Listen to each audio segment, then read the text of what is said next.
Hey friends, how are you? I hope you're absolutely fine. I am Pratham. I am here on my YouTube channel, Learn with Pratham, and now I'll discuss about a very well-known machine learning algorithm, that is random forest. What is basically the random forest? If you know about the decision trees, then it will be much more easier to understand the random forest. So why this funky name is used? So let us suppose for the decision tree we have only one tree, and this tree is pretty big. Okay, so and for the random forest, what we will basically do, just we'll consider the whole entire algorithm is like a forest basically. In the forest, what we get several number of trees. Okay, so how we'll construct these trees in a random way. So, but not exactly the random way. There will be some random space we'll choose. How we will choose? There is some sort of rules over there. So according to that, just we'll create some sort of decision trees, random decision trees, and just we'll ensemble all these classifiers, and just we'll go for the majority vote for the classifier. For the regression, what we will do? For the regression, we'll take the average. Okay. For classifier, we'll go for the majority vote. Okay, fine.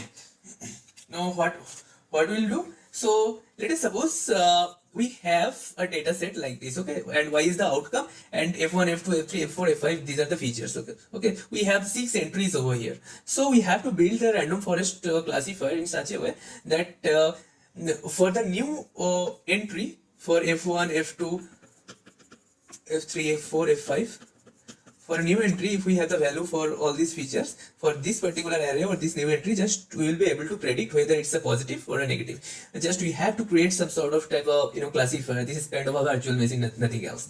So earlier we had seen that in the decision tree, let us suppose this one. Just let us take this example. So just we used to use all the features. Let us suppose 1, 2, 3, 4, 5.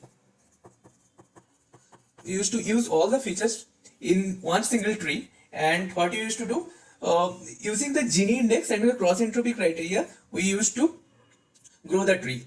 So let us suppose, and there was one term is there, that is the information gain. If you had followed my decision tree video, then you can easily understand it. So let us suppose if we used feature 2, if information gain between this step, this level, and this level is greater than all these features, if we use them in the first split 1, 3, 4, 5, this is the highest out of all these splits, then this particular feature will be used in the first split, so on and so on. You can smart enough to understand here. Let us suppose now just will grow this tree in this level. Okay, so just you already know about the tree pruning and all. So if we cannot get the certain information gain for a particular split, then just will prune all those all those nodes like this. So that's the decision tree, but I will not discuss more about all these decision trees. So just we'll leverage this concept over here to construct several trees, and we'll create a forest, and we'll create a random subspace, and we'll create some sort of decision trees, and that will create the whole entire random forest model. Okay. So that I will discuss about it. So now here just we have 6 entries, so n equals to 6, and we have 5 features, that p equals to 5. So what we have to take? We have to make the feature space taking number of features equals to root over of p. For classification, this is root over of p, that's a thumb rule, and for regression, that is p divided by 3. So that's not exactly the formula, but this is a thumb rule. Okay, so how we'll choose root over of p number of features out of these 5 features? So how we'll choose? Just we'll choose randomly. Okay, so over here, let's say 5 is not a square, this is perfect square. So what we will do? So we'll choose each and every step, just we'll take 2 features, and we'll try to grow the tree. Let us suppose in the first step, what we have taken, so we have taken 1 and 2. Okay, and we have grown t1, and in the second step we have taken say 3 and 4. Okay, and we have grown t2, and in the third step we had taken 1, 5. We have grown t3 like this. So number of steps, let us suppose t number of t step, just will proceed, and just will go get t number of trees over here. Okay, so each and every trees are the individual classifiers over here. Okay, so what you will get? So t number of trees. Let us suppose you have grown 4 number of trees are 4. Up to 4th step you have gone. Okay, so what you will get? T1, T2, T3, T4, T5. Yes, another point just I forgot to say, that is out of this, this 6 is the total data set. Out of this, just you have to take if capital N is equals to 6, and for your particular purpose, you will have much more, just a bigger data over there. You will get a bigger data. So you have to take a number of bootstrap samples.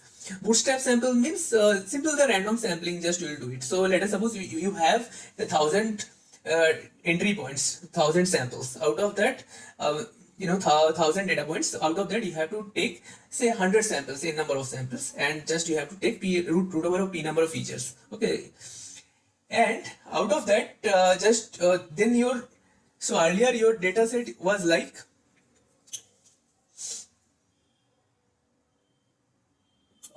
n cross p. Your new data set will be, so n cross root p, like this, n cross root p, n cross root p, like this. So how many just you want to take, that's up to you. And for each and every data set, you will grow some sort of tree, like this. Okay. So now, if you have a new entry, and for each and every tree, if you pass this data set, for each and every tree, you will get some sort of output. And when you will get the output, you will simply ensemble all these outputs and you will get the final output. Okay. So how will you ensemble this output? For regression, what we will do? We will go for the majority vote, and for just my mistake. For the classification, what we will do? We will go for the majority vote. For the regression, what we will do? We will go for the average, simple average. Okay. So if you go for some sort of custom ensemble techniques, you can do it. That's up to you. Okay. And last one is the feature importance. Feature importance, that is combine the importance of all the variables from each and every tree. Okay. So let us suppose in the first tree, just it has used only 2 features. So in that case, you will get some sort of feature importance over there, and in the second tree you will get feature importance of the other features, and for several such runs you will get all the features, and simply you will combine it, you will get the final feature importance. Okay. So this is the whole entire thing, and this is the whole entire construct behind this random forest, and this is pretty easy to understand. So just I had seen in the organizations that people come over here, they do not have the knowledge about the statistics and all, and they had learned that there is a fancy term that is like random forest, and that classifies very well. Just simply put it, and that's like a black box. Just you will give the entry over there, that will give the output.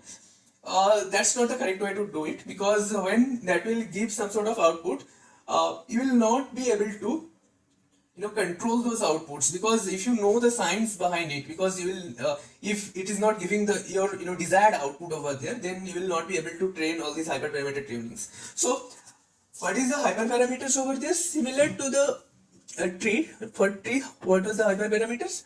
One is the number of leaf nodes, and this is one of the hyperparameter. And what is the criteria? Criteria is not the hyperparameter. That is the that is kind of a criteria means, will you use the Gini or cross entropy? Okay. So over here, what will be the hyperparameters of the random forest? So just you have to add a little bit more over here. For the random forest, the hyperparameters will be similar, that is number of leaf nodes and number of steps. Up to how many steps just you want to go, that is number of steps. And you can put this hyperparameter, just if you do not want to use this thumb rule, then how many features each and every you want to use it at each and every step, that you can use as your hyperparameter also. Okay. So these are the parameters you can pass.